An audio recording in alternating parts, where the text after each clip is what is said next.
this shit out. She'll be sitting down. Yeah. Okay. She's sitting down. Picture this. You're one of Hollywood's biggest stars, sitting across from cinema's most brilliant and dangerous auteur. Question, I'm not your slave and you're not my master. You can't make me dance to your tune. I'm not. Quentin Tarantino wants you for his next masterpiece, the role that could define your career for decades. But there's something you don't know yet. One wrong move, one challenge to his authority, one moment where you step out of line, and you'll discover why they call him the most ruthless director in Hollywood. Quentin Tarantino doesn't do subtle. When he loves you, he'll make you a legend. When he's done with you, he doesn't just move on. He explodes you out of his universe so completely it's like you never existed. There's no gentle fade out, no diplomatic distance. Cross Tarantino's invisible lines, and you'll face the most brutal punishment in entertainment, complete erasure from his cinematic world. For 3 decades, Tarantino has crafted genre-bending masterpieces that redefine cinema. Reservoir Dogs, Pulp Fiction, Django Unchained, Inglourious Bastards, each one dripping with his signature style and absolute control. His sets are sacred temples where every word, every gesture, every breath must match his vision perfectly. And when the chemistry goes wrong, when an actor challenges his authority or threatens his control, he doesn't adjust his vision. He surgically removes the problem. What I'm about to reveal will shock you. These aren't stories about creative differences or scheduling conflicts. These are tales of Hollywood legends who crossed lines they didn't know existed, triggering Tarantino's nuclear option and discovering that in his world, loyalty isn't just expected, it's the price of admission. The first casualty should have been a perfect match. Lawrence Tierney was a stone-faced legend from the noir era, exactly the kind of menacing screen presence that Tarantino worshipped. When he cast Tierney as Joe Cabot in Reservoir Dogs, it seemed like cinematic destiny. A veteran actor bringing decades of tough guy credibility to Tarantino's debut feature. But what happened next turned the dream collaboration into a production nightmare that almost destroyed the entire film. Behind the cameras, Tierney became completely unpredictable, not in a charming method actor way, but in a volatile, dangerous way that terrified the entire crew. He would forget his lines mid-scene, then explode at anyone who tried to help him. He'd lash out at crew members for no reason, turning what should have been a creative environment into a war zone where everyone walked on eggshells. The breaking point came during one infamous incident when Tierney got into a screaming match with Tarantino over something as simple as blocking a scene. Remember, this was Tarantino's first feature film. He was 29 years old, betting everything on this low-budget crime thriller, and suddenly his veteran actor was sabotaging the entire production. When Tierney stormed off, set in the middle of filming, Tarantino made a decision that would define his directing philosophy forever. He followed Tierney outside and fired him on the spot. Later, when asked about the incident, Tarantino didn't hold back. It was like dealing with your senile uncle who's off his meds. Other cast members confirmed that Tierney's presence had poisoned the atmosphere so completely that every day became a gamble. Could they get through one scene before he exploded again? Michael Madsen said the entire energy of the set changed when Tierney was around, and not in a good way. But here's where Tarantino's ruthlessness becomes truly chilling. After Reservoir Dogs became a cult classic and launched his career into the stratosphere, he never mentioned Tierney again. Not in interviews, not in behind-the-scenes documentaries, not even in casual conversations about the film. Tierney had been completely erased from Tarantino's version of history, as if he had never existed at all. If you think that was brutal, wait until you hear how Tarantino handled one of Hollywood's biggest action stars who thought his star power could override the director's authority. Bruce Willis was supposed to be grateful when Pulp Fiction exploded onto the scene in 1994. The film single-handedly revived his career after a string of catastrophic flops like Hudson Hawk and Color of Night. Tarantino had handed him the role of Butch Coolidge, which didn't just save his career, it redefined what cool looked like in the 1990s. So why did their working relationship become so tense that it created permanent cracks in Tarantino's usually tight-knit cinematic family? The answer lies in something much deeper than creative differences. Willis brought his trademark Hollywood swagger to the set, the kind of star power that had served him well in action franchises. But Tarantino's scripts are sacred texts where every word, every pause, every inflection has been precisely calibrated. Willis, used to improvising and dominating film sets, didn't always follow Tarantino's rhythm. He treated the dialogue like suggestions rather than scripture. Behind the scenes, crew members reported palpable tension between the director and his star. Tarantino found Willis unreliable and too self-aware, the kind of actor who never disappeared into his role because he was always conscious of being Bruce Willis. While other cast members like John Travolta and Samuel L. Jackson became lifelong members of Tarantino's repertory company, Willis remained an outsider who never quite understood the rules of the game. The evidence of their strained relationship is written in what didn't happen next.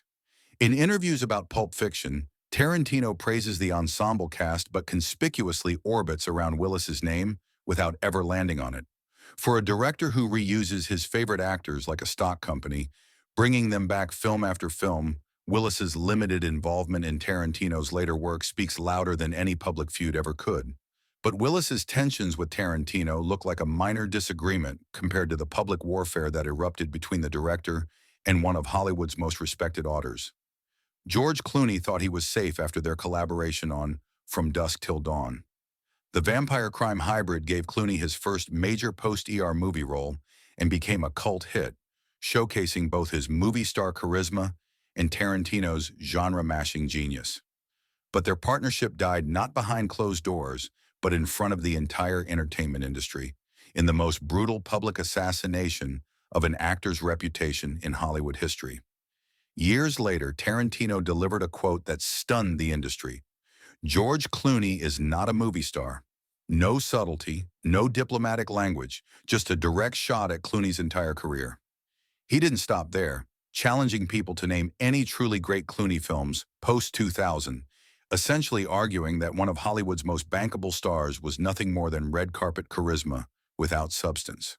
Clooney fired back, defending his body of work and pointing to critical successes like Ocean's 11 and Syriana.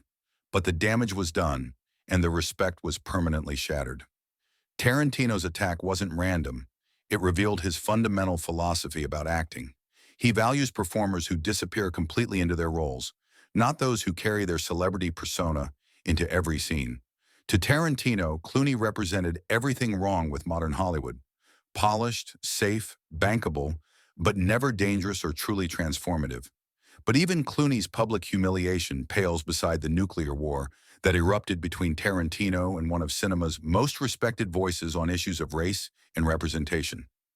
The battle between Tarantino and Spike Lee wasn't just professional, it was deeply personal and racially charged, playing out like a public execution across decades of interviews and film releases. When Jackie Brown hit theaters in 1997, Lee took direct aim at Tarantino's liberal use of racial slurs. "I'm not against the word and I use it, but Quentin is infatuated with it. What does he want to be, made an honorary black man?" Tarantino's response was swift, brutal, and completely unrepentant. "If Spike Lee can't appreciate Jackie Brown, then I'm sorry for him. Spike needs to shut the fuck up." The warfare escalated when Django Unchained premiered. Lee condemned the film as disrespectful to my ancestors and refused to watch it. Tarantino's counterattack was designed to inflict maximum damage. "I think his problem is that I'm doing it better than he is. He's just mad because I'm making the black movies he wishes he could make." That wasn't just a disagreement between filmmakers. It was a declaration of war that has never ended. There's been no apology, no reconciliation, no olive branch extended by either side. In an industry where former enemies often become collaborators, Lee and Tarantino operate in completely separate universes that never intersect. The most mysterious case involves an actor who helped launch Tarantino's career, only to find himself quietly marginalized for reasons that seem almost absurdly petty. Steve Buscemi delivered one of the most memorable performances in Reservoir Dogs as the paranoid Mr. Pink, whose anti-tipping rant became legendary among film fans. But after that breakout role, something strange happened in Buscemi's relationship with Tarantino's expanding universe. While he did appear in Pulp Fiction, the persistent theory involves that famous tipping scene and whether Buscemi's character reflected his real-world views. Some crew members have suggested that Buscemi's anti-tipping stance wasn't just acting, but reflected his genuine beliefs expressed during the shoot. In Tarantino's world, where service industry workers are treated with respect and generosity, this apparently crossed a fundamental line. When asked why Buscemi wasn't featured more prominently in later films, Tarantino offered a chilling response. Sometimes people get one shot.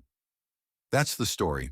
The final case reveals how quickly Tarantino can turn a dream collaboration into a career-ending nightmare when his absolute authority is challenged.